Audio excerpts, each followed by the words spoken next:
Imagine a jungle. Instead of trees, there's fiends where the concrete crumbles. The rotten apple, similar to the Amazon. There's lions, cheetahs, and anacondas. Everybody is an animal, to harm you and your mama. But amidst the hustle and bustle of the infamous concrete jungle, there lies peace, harmony, culture, and interesting people in abundance. There is a group of natives in a place called the Bronx, home of the poems I'm translating and the sounds of the beatbox. The natives sing songs and dance. They call it hip-hop. They speak different dialects instead of fancy. They say this hot. But beside the tribes and native speak, there lies a mysterious place by the shady streets.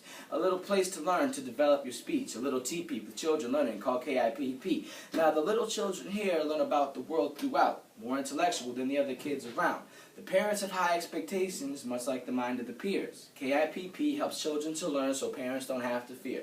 They want them to grow up right, with no fear of them carrying spears. They don't want them to be eaten like some defenseless little deers. So the children boost their minds, gain mental prowess. So smart the average Joes think that they have mental powers. With grades so high they look down on top of all of the towers. Wowzer, I look at the hour they learn at, I turn to Bowser.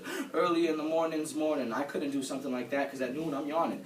These kids have support to fly while other kids in the city be like ostrich. I find it awesome that teepees are chosen randomly. Most of the time the teepees are in bad condition but give the families opportunities that'll reward them handsomely.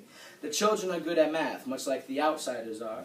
The KIPP kids count on themselves while outsiders have the folks to pay for it all. Also, the KIPP kids differ from those that be near them. Walking home after a studious day past some hyenas, you can hear them. The hyenas eat what they're not supposed to, causing them to be cheery. The kids could have turned into them by that voodoo. They get weary. They're eerie. The outsiders call them fiends. We call them hyenas. Oh boy, the irony. The KIPP kids eventually make it back to the teepees, only learning about the world, seeing how there isn't TV. They do this until the moon brightens the sky. So much going on, so much in this life. So many natives doing right, more animals causing trouble. Which brings me back to the jungle. Where there's no trees, there's fiends, and the concrete crumbles, the concrete jungle. The place where no one would know that if you look hard enough in the concrete roads, you would find that in the tiniest of cracks, giant roses could grow.